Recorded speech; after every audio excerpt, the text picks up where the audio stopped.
Good evening, everybody. Good people. Good evening. Welcome to the first special PM version of the Intellectual Soul Food Lunch Buffet. And guess what we're talking about tonight? The closer. Not with that Sarah Catchwell, whatever, Kevin Bacon's wife, but you know who. And five, four.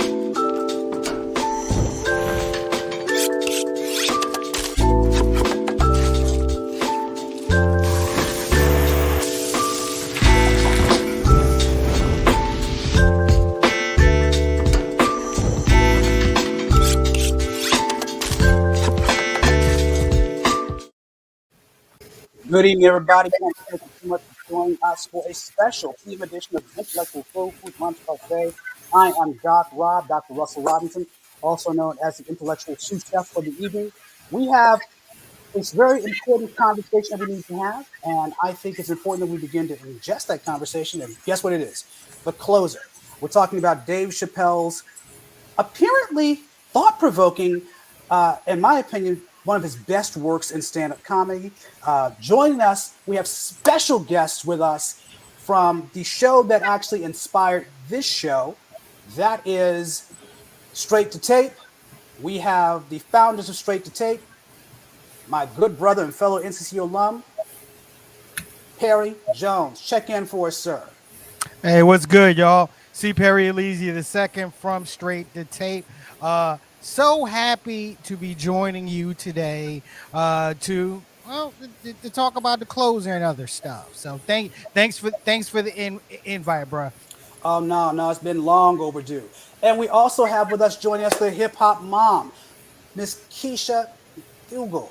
Check in for us, please. Hey y'all, it's Keysha with a Y from Straight to Tape, aka the Hip Hop Mom, and I always say I'm your mom's favorite mom. Thanks for the invite, Doc Rob. We are excited to be here today, and like you said, it's long overdue. Oh man, I'm so glad that y'all could be here. And now we have two of our students from the show. They're going to be here with us today, and they are representing content experts themselves. We have with us, who is it? Yes, Mr. Stu Scott. Stu, check in for us. Tell us who you are, where you represent. It's a pleasure to be here. My name is Stuart Scott. I'm a mass communications major at the illustrious North Carolina Central University. Oh wow, Quite amplified. I see you, man. I see you. And then we have, rounding it out with us this evening, we have, I call him the boy wonder, Big Will. He's joining us all the way from NCCU as well. One of my star students. Will, check in with us. Hey, I'm doing good. I'm an English and communications major, and I'm excited to be here. We are glad to have you with us. So, folks, let's jump to it. Let's get down to business. The closer. Who's seen it? And everyone here should have watched it. It is required viewing for the show. Tell us first impressions. Let's go to our guest first. Let's go to the hip hop mom herself. Talk to us. We kind of threw this around, but I really do think this is Dave's closing argument, so to speak. As far as his Netflix stand-up, I don't think Dave Chappelle is going anywhere necessarily work-wise, but I do think that he's kind of putting a nail in the coffin to this whole situation. It is very thought-provoking. I don't find it offensive, and I'm pretty kind of empathetic as far as offending different groups. And it really has dominated the headlines over the past 2 weeks, week and a half. And it's the story's really gained legs. So he did what he intended to do with this special. Okay. And what about you, Perry? What do you say? Yeah, it was okay. The closer is building on the body of work that he put out on Netflix. Okay. And all the closer was putting a bow on that body of work. And it was very thought provoking. Okay. I mean, if you look at each special from the Netflix series, it got more thought provoking as as the specials went along. And then when he had then we get to the closer and he's just wrapping it up. I called it a magnum opus, and not a magnum opus of stand-up comedy. but a magnum opus of social commentary. Because as we like to say, I mean, the best comedians make you think. The best comedians provoke conversation, or should provoke conversation. Okay. I mean, conversation versus condemnation. When you have condemnation, you don't get a chance to have the conversation. So, I mean, I think it is one of his best pieces of work. We appreciate that. And now I'm going to go back to our two students. Let's go to Stuart. What do you think, Stuart? What do you say? Well, I think that this was a good special, just in of itself. I saw it more of like a conversation, really, and less of like a traditional comedy special. Like he was really just interacting with his audience, just I don't want to say monologuing, but for lack of a better term, just monologuing his thoughts, and we were all just there witnessing it. I think that as far as the controversy is concerned regarding this special and everything, my first reaction was like, why is everybody so mad? Okay. It's not really a big deal. Okay. And let's go to pivot to Will. Will, what were your first impressions? So I kind of went into this, I went into watching it and knowing what people were upset over. And I think that did kind of change the viewing experience. I watched it with on Netflix party with a friend who is a Dave Chapelle fan, and he enjoyed it. And I thought it was really interesting, but then also knowing what people were upset over, I feel like I kind of saw the forest for the trees, and I didn't really pay attention to the comedy aspect, just because I was like, okay, what was the part? Like I knew enough, but I don't know. I think I kind of tainted my own viewing experience with that one. Okay, that's no worries. So before we go any further, I want to thank all of you who are joining us. Please feel free to drop some comments or questions for us, the guests, or even your own thoughts about this, and we'll put them on screen, and we'll have the folks answer them as much as possible. So let's go ahead and unpack basically what the issues are. The issues lie, we believe, are going to be within the notion of people believe he's attacking, again, the transgender community. And there are arguments on both sides of the fence, as we talked about in class today, and we'll go ahead and take a look at those sides. We actually found, believe it or not, there is, and I will go ahead and put this out, we have a transgender comedian who actually is in support of Dave Chapelle, and then we have a transgender showrunner from Netflix who has walked out of Netflix in protest. So I'll go ahead and pop up these two pieces, and let's see what we got here. So first, if I go here, let's take a look at the person, if I can find it. Yes. So is anyone here familiar with, her name is Flame. I have to double check it. It's, yes, Flame Monroe. Yes. She is a Netflix stand-up comic herself. Mm-hmm. And she actually she was in defense of Chapelle and what he brought to the table. Mm-hmm. One of the things that she pointed out was this notion that you can mask your gender identification. You can mask, even to some degree, what else did she say? It was gender identification, maybe sexual orientation, but you can't mask the fact that you're Black. That's exactly. Thank you. Exactly. So let's talk about that. Because the one thing I'm noticing too is that if we go to the other side, we have a white transgender woman, showrunner of Dear White People, and she is leaving Netflix because of the show itself. So let's talk about this. One of the things I put out was this idea that this could be an issue in critical race theory. I'm curious to know what you all think about it. Talk to me. So I'm always open to conversation, and in conversation, I really do believe we live in a world, and I've said this many times over the past couple of weeks, on on internet discussions, but I really do think we're living in the time of false equivalence and talking points, right? So if you look at any group of people, if you dissect any large group of people into smaller groups where the people within those groups are like each other, or they fly the same banner, so to speak, there is inevitably a list of talking points that that group is going to use to argue a point, right? Okay. Deal with those, because each situation has its own unique set of circumstances.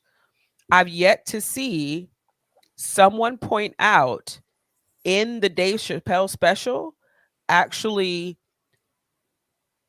line by line, and I'm interested in that, like line by line, take my finger and point it to the transcript where he you see that he's inciting violence against transgender people. Like Okay. where does he say something that does that? Where are the offensive pieces? Now, you have to take a step back also and note that we also live in the time of political correctness, right? Everybody, I feel like every one of these groups that you took a larger group and dissected it into smaller groups, all of those groups want to agree. And if they don't agree, then it's offensive, as opposed to just not agreeing with someone's perspective. And I hate to say everybody's so sensitive nowadays, but it just it's becoming more and more so as time goes on. Like people want you to agree with them and support them and back them on everything, or you're anti, or and that's just not the case. Like I can be all for you having equal rights to do everything and anything that I can do, but I don't necessarily have to support you. And I'm not saying I don't, but that's what people, these individual groups are wanting. They want you to agree fully with what they do. They want you to agree fully with what they say, or you're labeled anti or phobic. And Okay. it's really, to me, it's getting out of hand. Okay. Cancel without the conversation. Okay. Correct. I say it all the time. I'm a broken record when it comes to having the conversation. Dave was sharing his thoughts. He was sharing, he was sharing, his view. Okay. He wasn't inciting. Okay. He wasn't. All right. He was sharing, he was sharing his legitimate stories and his legitimate critiques. Okay. Not just about, not just about one community. Okay. But you break that down into a subset of all communities. Okay. I mean, think about it. One of the things that one of the jokes, quote unquote, that he mentioned that always hit home immediately with me, was an argument with a member with a member of the LBGT community, and about the cops being called. Okay. Mhm. And if it's a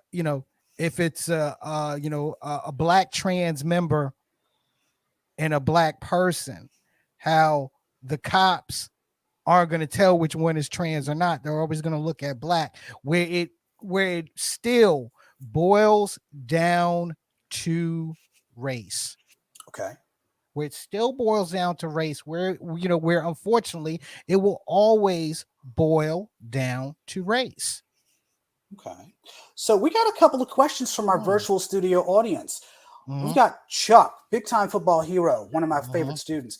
Why do you guys think that people of the transgender community, and I'm going to see if I can interpret this correctly, think, I guess, Chuck, you need to clarify that because I don't want to go ahead and speak for you. I'm going to go to our second question.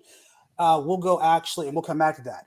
This comes to us from Colby Gibson. Colby, thank you for checking in and joining us this evening. What do you guys think the LGBT community did to get the respect from the masses and their movement? Also, why do you think that Black people cannot see change as fast as the LGBTQ community? Go ahead. Go ahead. Because we're not white.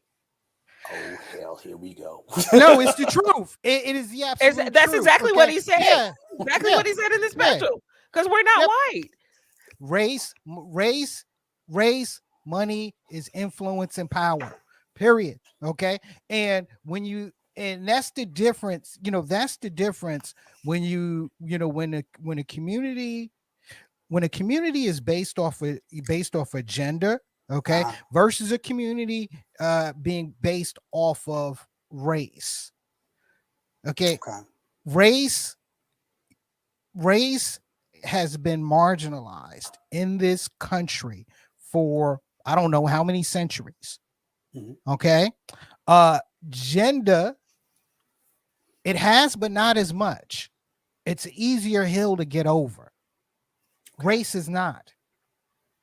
Race is not. And it's, and it's still a hill, it's still a hill that the Black community has to get over, that the brown community has to get over, okay, that the Asian community has to get over, okay, that hump that is, when we're dealing with gender, I'm sorry, okay, but the reason why it comes so fast is because it's gender, and when it is gender, it goes across every race. And it's easier allied, right? So easier allied. Thank you. The women's suffrage movement. Good example. Mostly white women. We're not going to talk of the intersection of Black women into that, but I'm talking about just plain old suffrage, right? Okay. These women that were fighting that movement had their white male husbands to enlist and ally with them in that movement. One for one, almost. Probably more one woman per how many ever men that they were able to, in white men, the people with the power, right, to enlist in that movement with them. The centralized gender, race, culture, white males that this country was built on were now part of that movement. Okay. Doesn't happen so much when you're talking about race. All right. I'll take that. You have people that say they're allies, and they very well may have the thoughts of an ally, but a husband is going to definitely support his wife if he supports his wife. I'm going to toss it to my students. You guys have been notoriously silent. Jump in.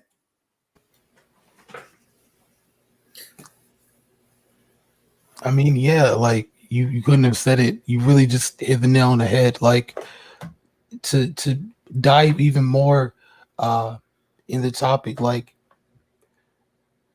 white people live near white people, Black people live near Black people. We are in the as far as like proximity goes, it's easier to recognize and acknowledge the plights of your neighbors, right? And when it comes to like redlining and stuff, a lot of people have said that we're more segregated now than we were in like the 60s and stuff. So all this stuff is connected. Like it's easier with cognitive dissonance and like implicit bias and stuff like that. It's easier to relate and understand somebody who's also white who is transgender rather than somebody who's black and transgender in those experiences. Okay. Will? So I've grown up in Durham, and like what you're saying is absolutely right. I mean, like, we are, or historically we have been heavily redlined, and that continues through new forms today. And in middle school, despite my school being very representative of the population, statistically, I definitely do remember a lot of instances of like, all the white boys would hang out a part of one group and all the Black boys would hang out as a part of another. And one of the things that really stuck out to me is that, the buses have to take kids by similar neighborhoods. So you get like a lot of white kids on one bus, a lot of Black kids on another bus. And so the white kids would feel so comfortable at that moment, discussing amongst each other, like things they noticed about Black kids and like making microaggressions to each other. They'd repackage and reformulate those and then try to pass it off to the Black kids. And some of them were still friends with each other. And I'm not here to make comment on like the Black kids at all, because that's not my business as a white person. What I am here to say is like, they were so confident in, it's a learned behavior, but they were so confident that that there was nothing wrong with them making these comments. And I bring this up to agree with you guys that it does come first, and that it was in the forefront of their mind, even as 11 through 14-year-olds. Mm-hmm. This is true. So we've got a couple of comments, and I see my students are checking in. I guess it was an extra credit. Let's double check. But, Check him off the list, Doc. Check him off the list. I can check them off. So let's go to Renika Persall. She says, I think that the community as a whole is used to being targeted, talking about the transgender community, LGBTQ plus, targeted as a whole. Someone says anything to them, they take it as a threat or they have to clap back. And so then we have Kayla, who is also saying, hi, this is Kayla Jordan. Hi, Kayla. We know it's you.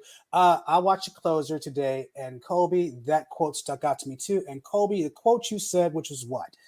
I think one thing that Dave said that really stuck with me is that people want to be LGBTQ until they need to be white again. That's a hard statement. It is. Let's talk about it. And I don't think it's code switching, because if you're Black, you know what code switching is. Right. You know what I'm saying? And for those who don't know what code switching is, kind of the opposite of Will. I grew up in a mostly white neighborhood, went to mostly white schools. So I got it from both sides. Like, you're not Black enough, and then you Black, you're not white.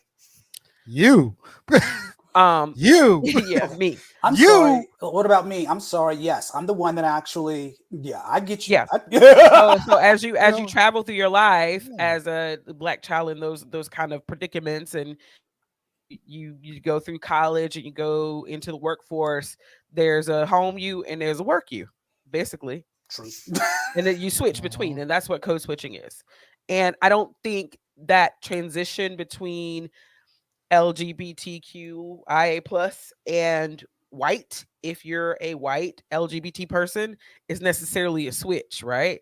There's a privilege that comes in this country from being white, and they choose to use that privilege. So a lot of times use it when it's necessary, and not in a malicious way. Like, I'm privileged, and I realized that as this whole conversation a few years ago come to fruition. Like, I still have both my parents; they're still together.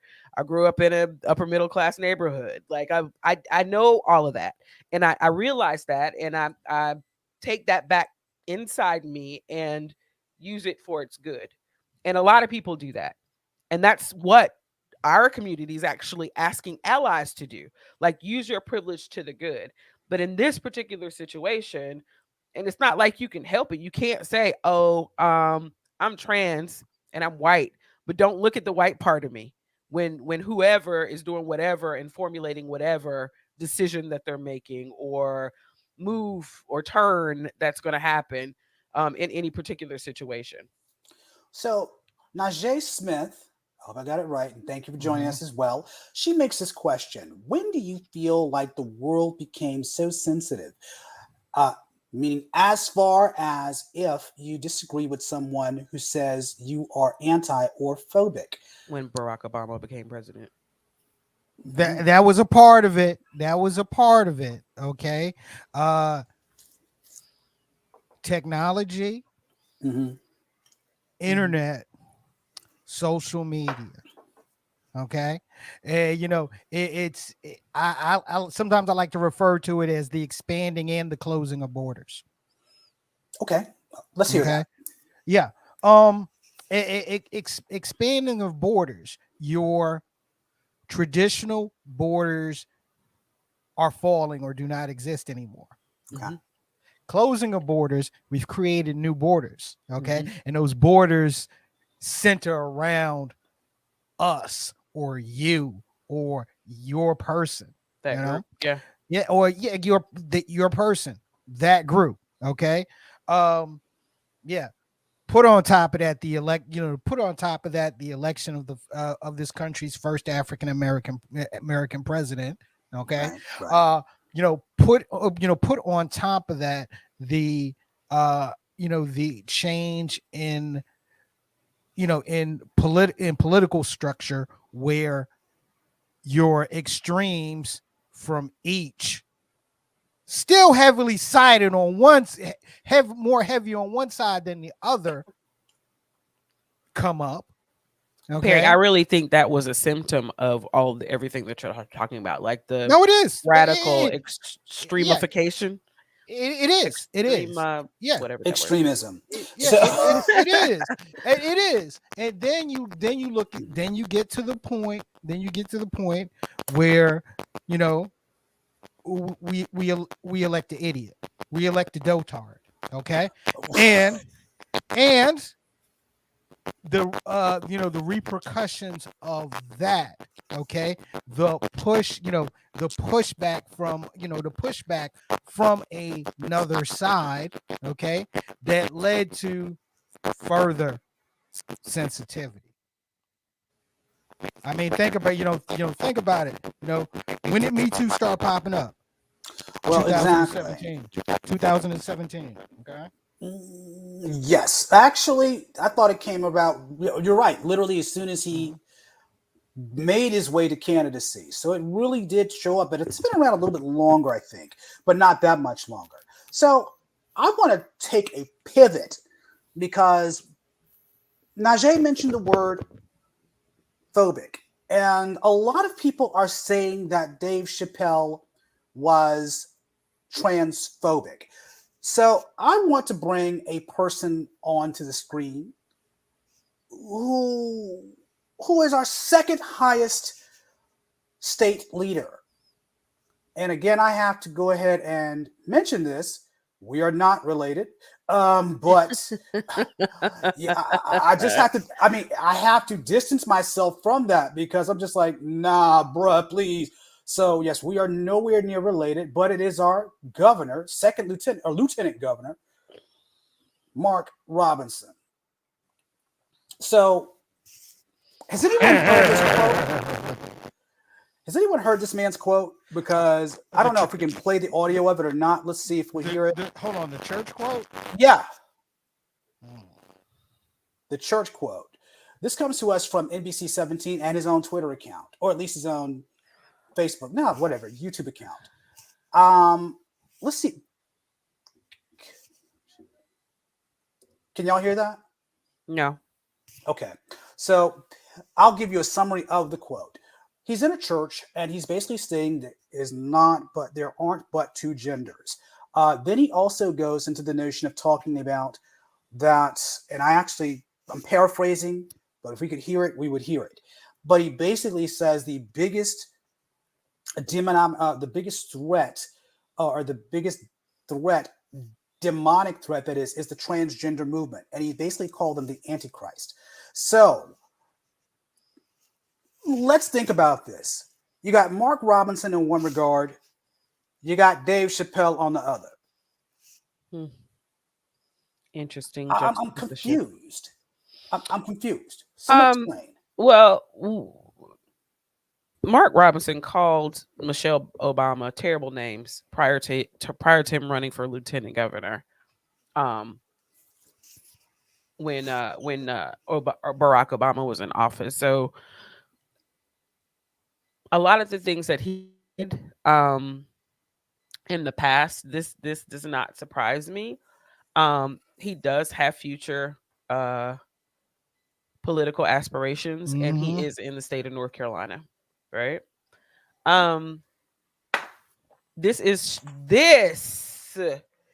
hatred and insightful of violence. This, not the closer. This, Dave Chapelle said nothing like this.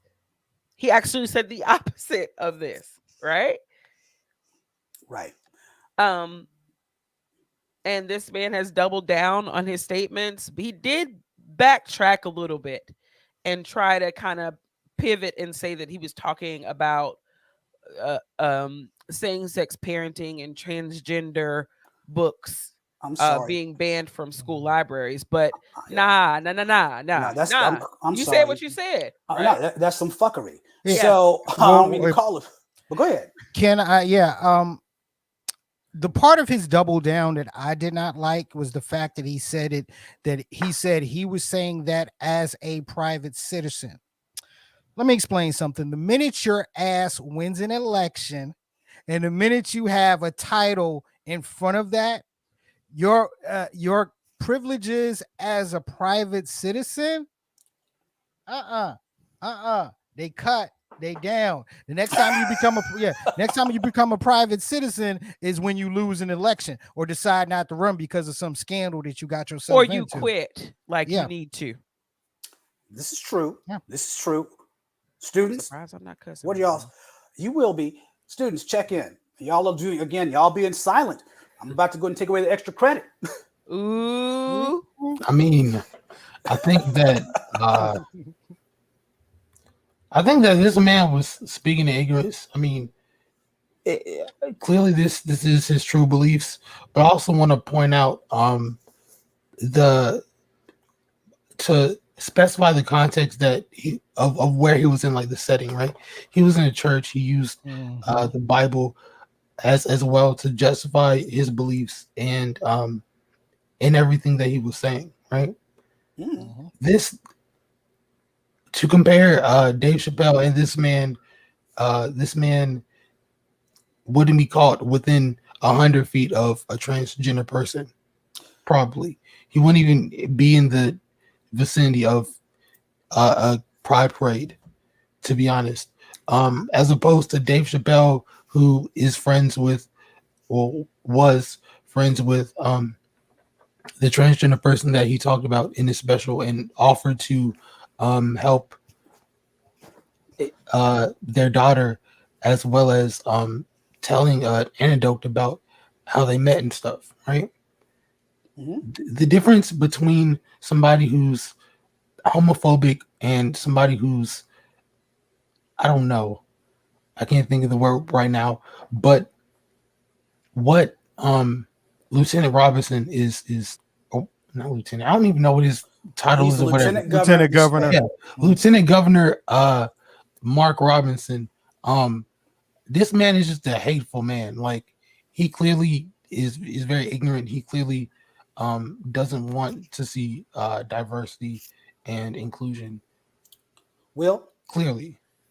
So I'm going to tie it back to the question for a second, because in my experience, what I've seen and what I've heard from other people, specifically on social media, is that the reason there has been a lot of push towards calling people more often calling people anti or something phobic is because, and this may be specific within my age group, we didn't realize how much existed in the gray area. And to tie it back to that anecdote, the white kids at my school who were doing that, they weren't calling themselves racist. And whenever someone tried to bring it up to them, they didn't see it that way. Their standard was set at, we're not the KKK, which is not a standard.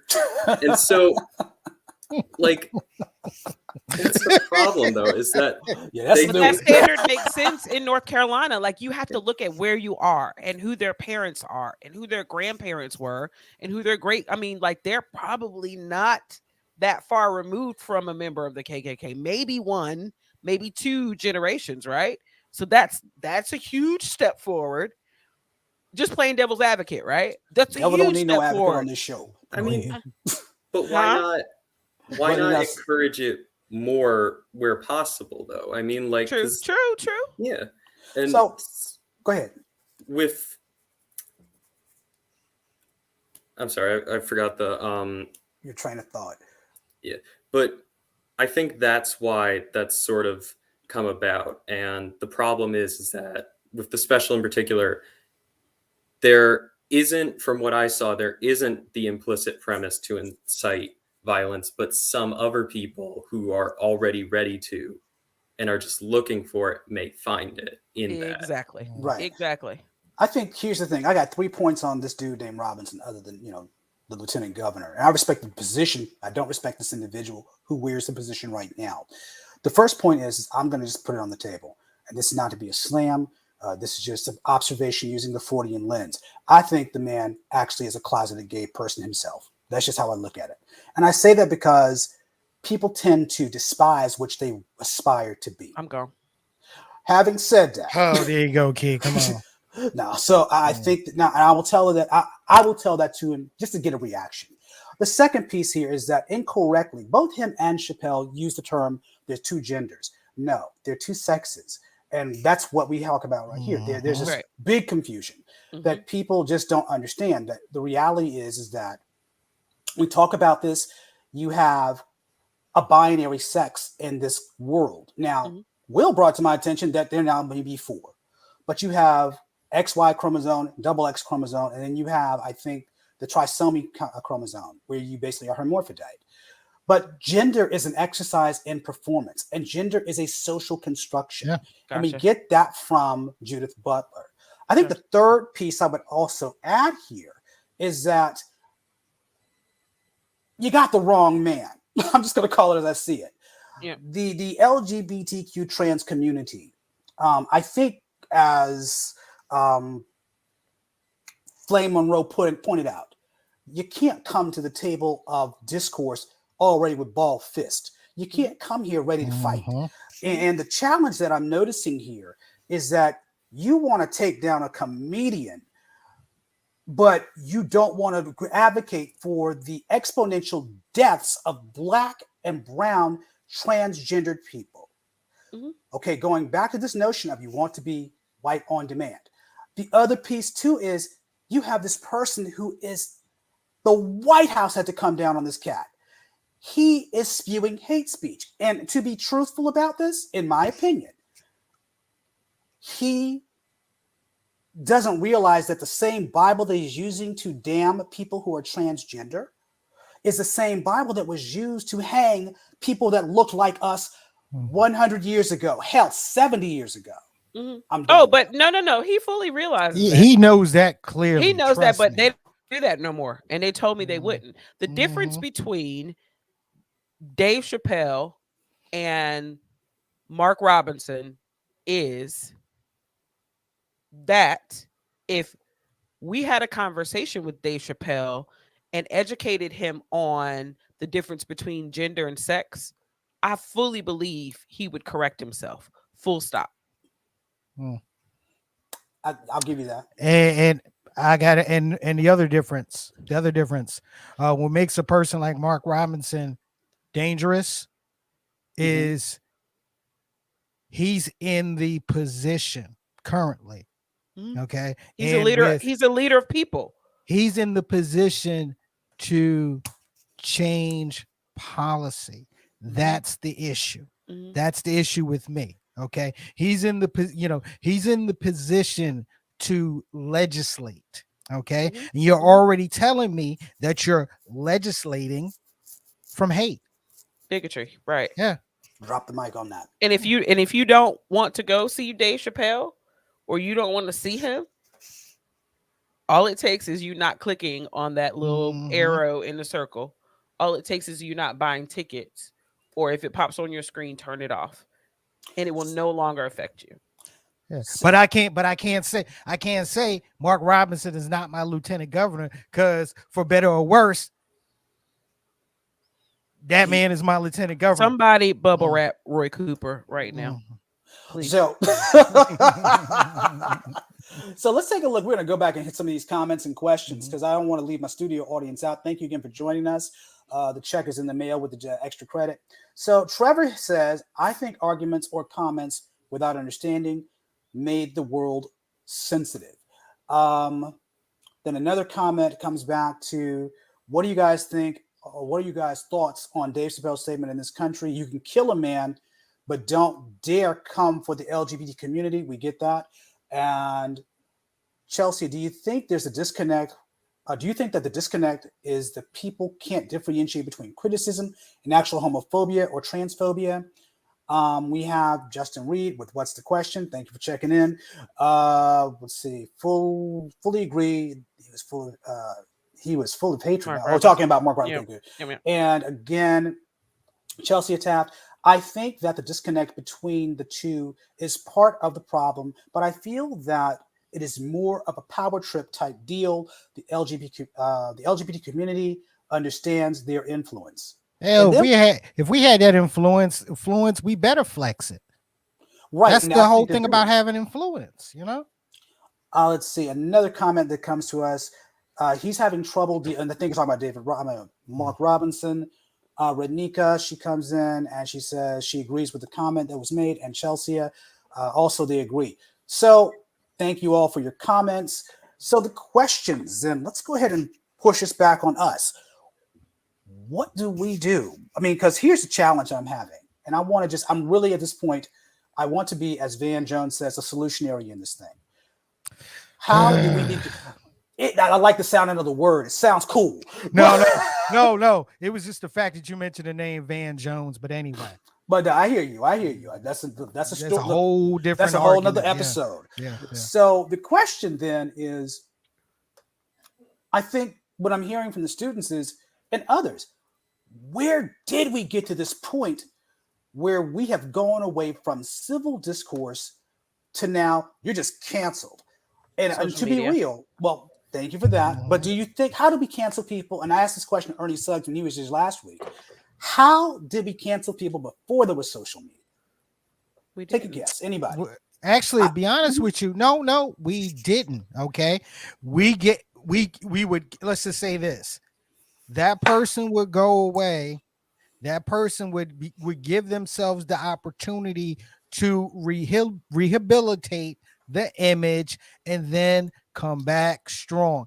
Case in point. All right. And of course, I'm talking to a lot of my Gen Xers out here. Robert Downey Jr. Oh, absolutely. Robert freaking Downey Jr. Okay. We never canceled him. But he had to go away. Drug addict, right? Okay. Woman beater would fall asleep in houses that people's yards and houses that he broke into. And went away. Starks. No, hold on. Forgot. Went away. Came back. Won an Oscar for playing an actor in blackface. Oscar nomination. Didn't win. I thought he won. I thought he won that. No, that was Heath Ledger's year. That's when Heath Ledger. Yeah, you're right. That was Heath Ledger's year. But nominated, and then became Tony Stark. Mm-hmm. Okay, well, you're given and that's the problem. Given the opportunity to rehabilitate the baby, for example. Okay, the baby, for example. If the baby was an MC in 1998 or 99, he would have had his time away, and he would have rehabilitated and came back stronger, because he would have had the type of team around him that would have put it in place for that to happen.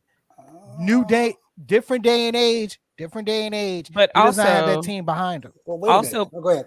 Also, back there, social media proliferates exponentially confirmation bias. Like, there's no way. Like, back the whole Robert Downey Jr. thing. If social media existed back then, to your contrary about like the baby, if social media existed back then there would be droves of people who were able to, at the fingertips, come together and moan, whine, and complain about the things that he did and how he's not worthy of our attention, time, or money, and he would have been canceled. That's how cancellation happens. Cancellation happens because of the proliferation of confirmation bias.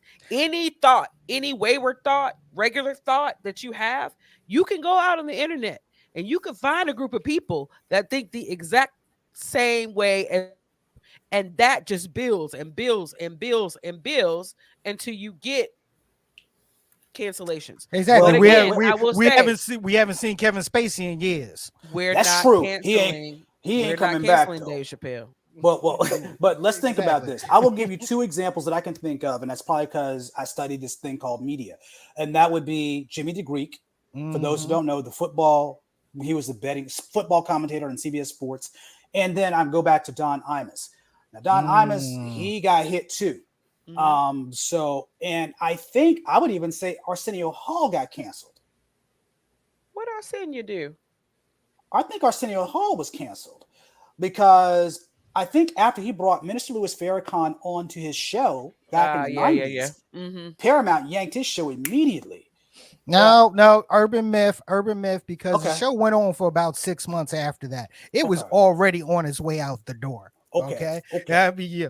Doc, me and you study media hard. Okay. Right. He was already on the way out the door. That's what made it so easy for him to bring Louis Farrakhan on the show at the time. I see. But in the case of Jimmy the Greek, I was surprised because they got him quick.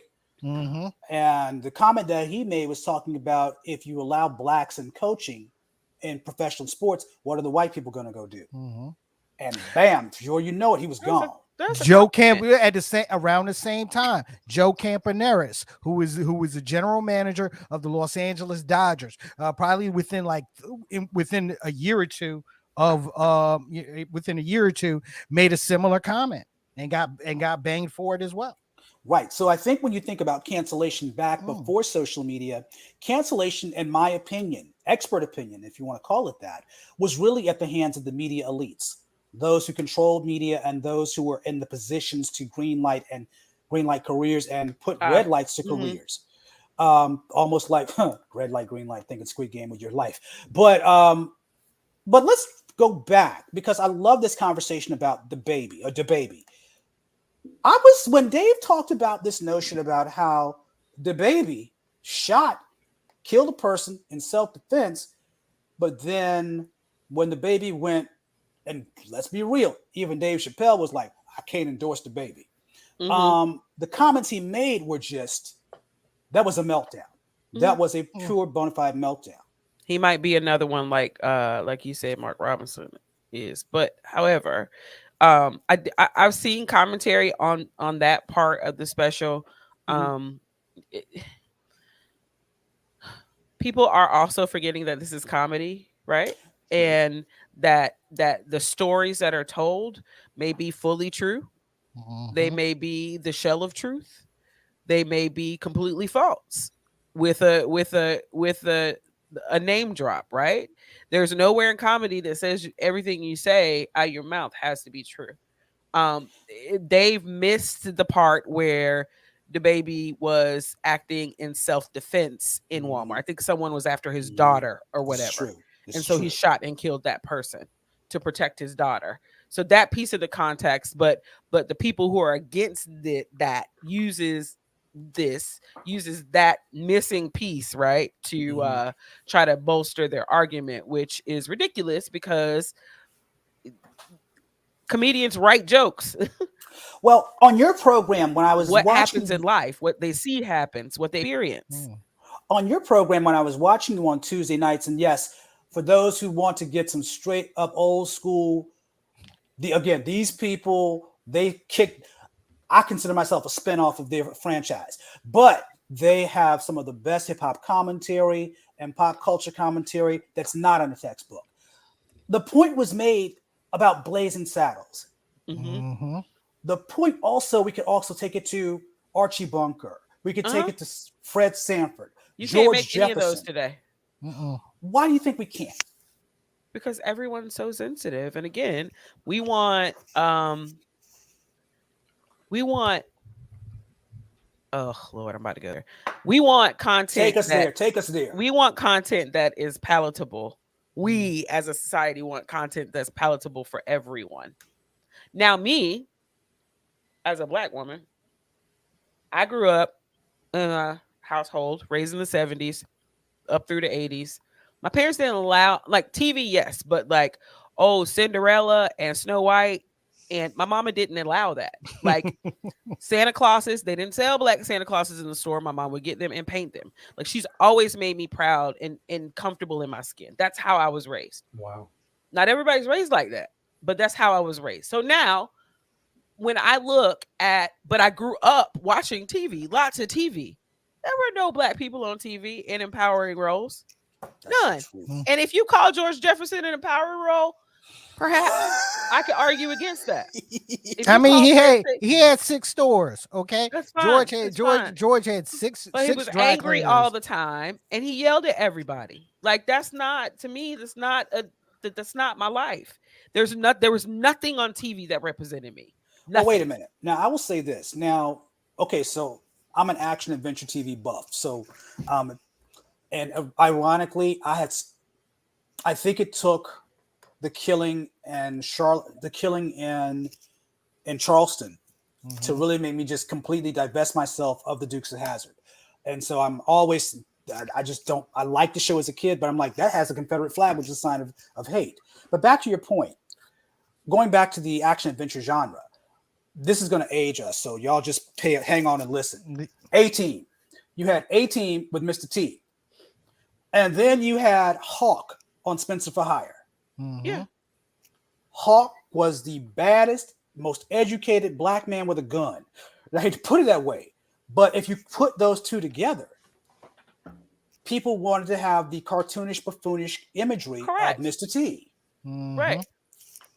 Yeah. Yeah. And I think it's And because of, go ahead. so that power play, right? The LGBTQIA plus community,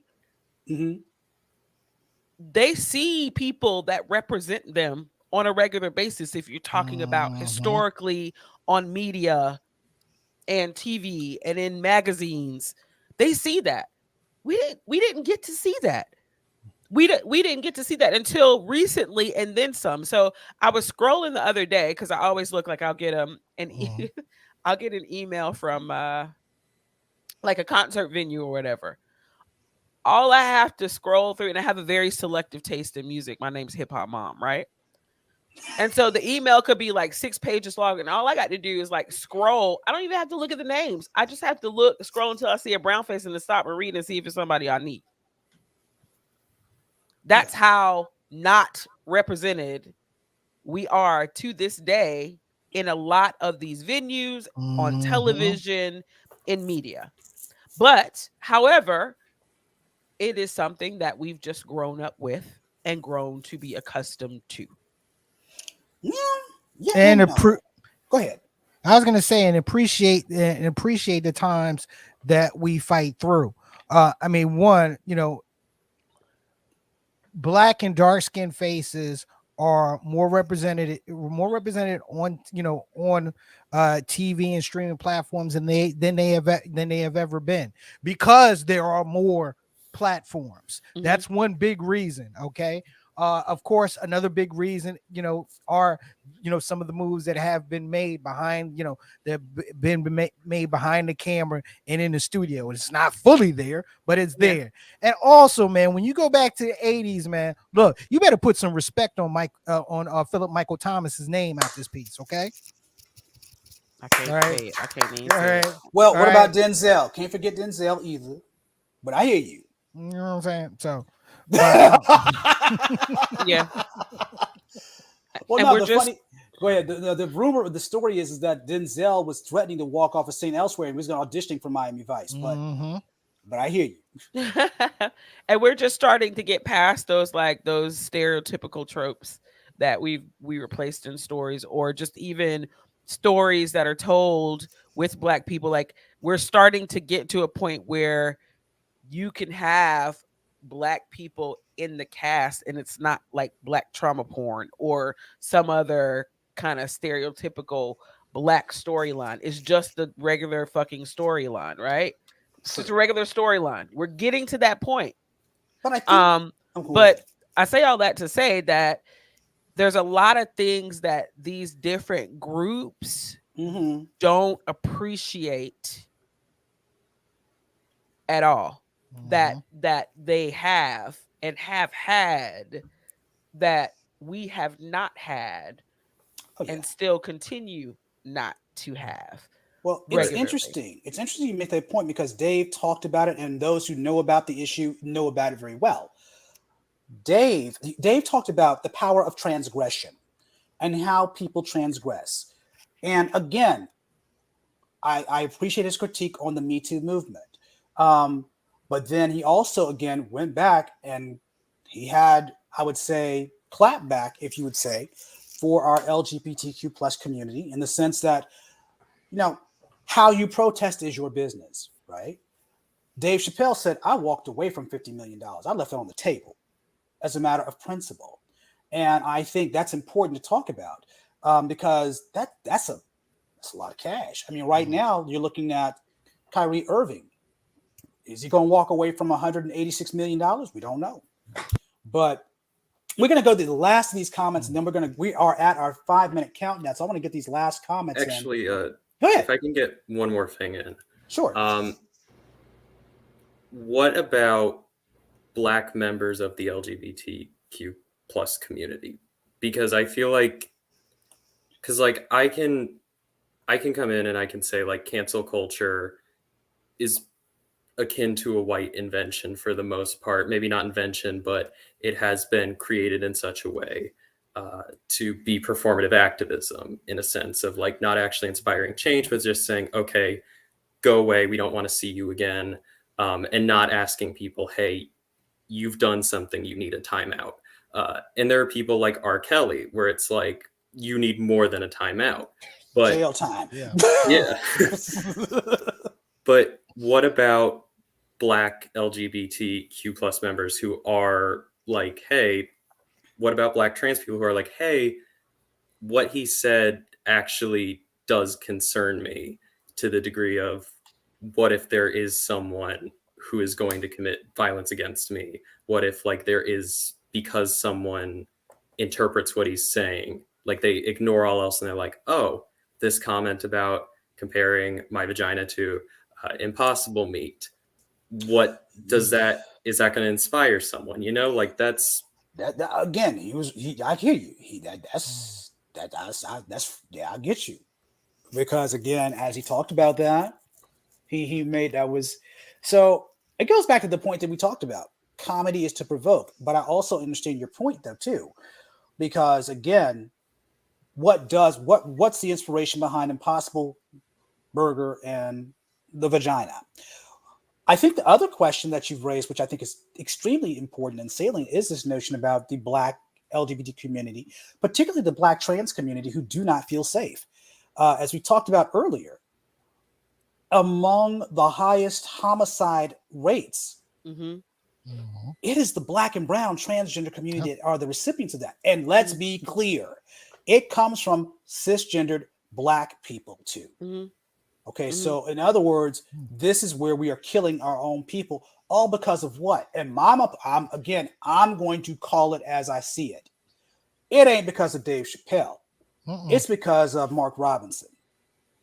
It's because of how we are really. I mean, I saw that post I saw it and I was like, it's this type of language that causes someone, not a full-grown adult, but a kid, to commit suicide.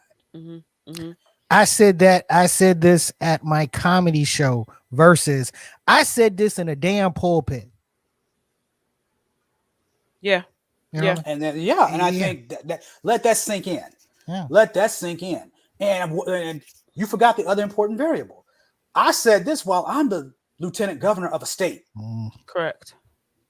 Which means you have the power to make policy. And as you're making policy, you also now have a higher level of influence.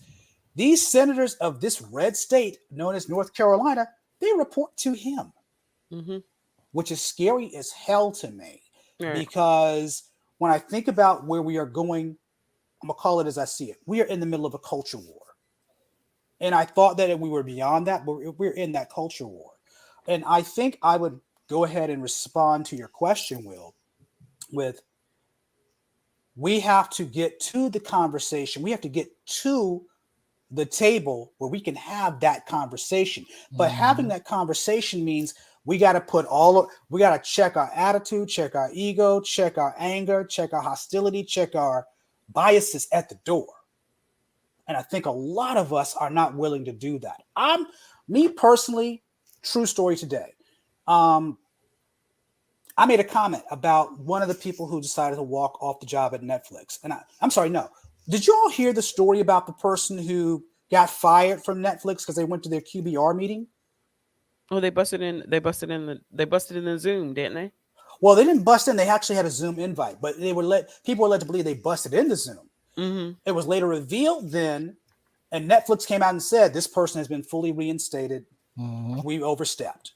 Now, Mm-hmm. when I pointed out and said I think this is about critical race theory, because I believe that this is not really about meritocracy. This is really about avoiding a lawsuit. Mm-hmm. Mm-hmm. I Absolutely. had members of the community, the LGBT community, hit me hard. And I said, I believe that this was part of critical race theory. They were like, this is not critical race theory. Who taught you? You don't know anything, blah, blah, blah, blah, blah, da, da, da, da. I'm like, whoa, I'm not the enemy. And then here is the most interesting piece about it. I had to, and I was nice, but Will tell you, I wreck shop. Basically, it's like, you know how people become social media samurais, right? Yeah. Okay, well, consider me the Highlander. Keyboard cowboys. Consider me the Highlander. There can only be one. So, having said that, I had to give them. This is what critical race theory is, and this is actually a link to this stuff from. And they shut them down. I didn't want to shut them down. I actually wanted to have a talk. All right.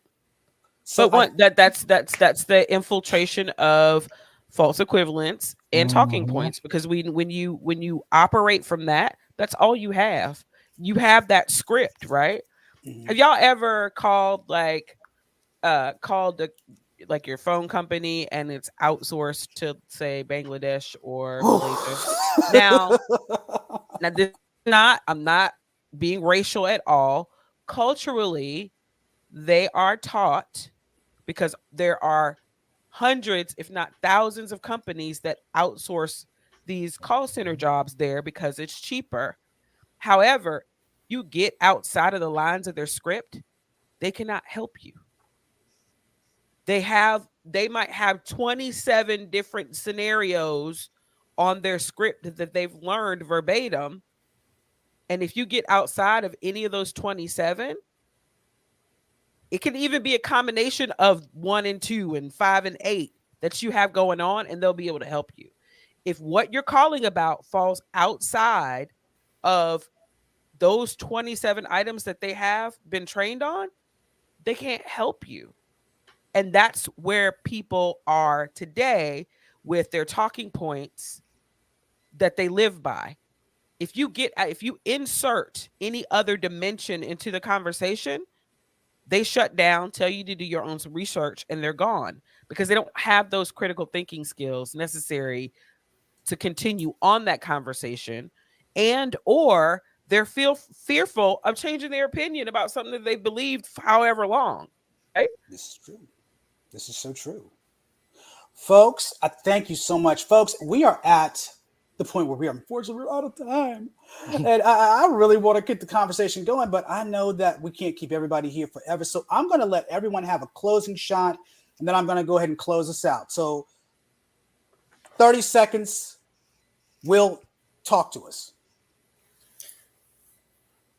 I think where I stand with the closer is that he is not actively inciting violence. And I think that's an important thing to remember. However, I also do think that there is a place for recognition of, to put intentions aside and say, hey, to make it perfectly clear again and again. And I don't think like there's any room to do less of that.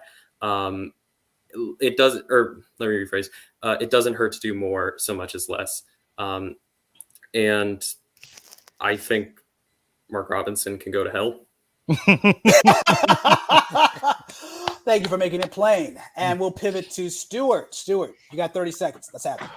I think that the greatest thing the LGBTQ community can do to help Dave Chapelle is inform him on whatever he misinterpreted or whatever he check his blind spots basically. And the LGBT community, even though I can't tell them that they shouldn't be offended, just take it lightly, like it's a comedy show. Don't get so buttered about it. Okay. And Hip Hop Mom, you get 60. I agree with the fellas here. I feel like it is the start of a conversation, but in order to have a conversation, we have to be willing to let all of those things that Doc Rob mentioned before go. I do believe that Dave Chappelle is not finished with this particular subject. That he started this conversation and he'll leave and step away, but I do think he's fully willing to see other people's point of view in it. If you're reasonable and rational and not just finger pointing and torch holding. Um, but it is a comedy show. Comedians George Carlin, Richard Pryor, Dave Chappelle, have Bernie Mac have always pushed the envelope. They are our griots. They speak on what is currently going on in society, and he did not lie. He didn't tell not one lie. Mm. Um, so how you take that and how you choose to ingest it, if you choose to ingest it, is absolutely your choice.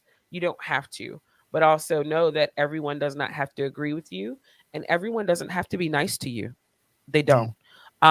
People like Mark Robinson, they do, because they're elected officials and they're responsible for every single person in this jurisdiction. So the backlash is misguided to me. Thank you so much. And Perry, be easy on the cut. No mistakes allowed. Um, if you're criticizing just off of what you've read, okay, or just off of a piece of what you've seen, shut the hell up. Okay, just shut the hell up. Watch the whole thing in its entirety. Oh, he's gonna be very prolific Watch for a the whole moment. watch the whole thing in its entirety. Yeah. Okay, instead of gathering your talking points and arguing based off of your talking points. That's stupid. That means you have your own agenda because your ass wants to be seen. Okay, damn all that.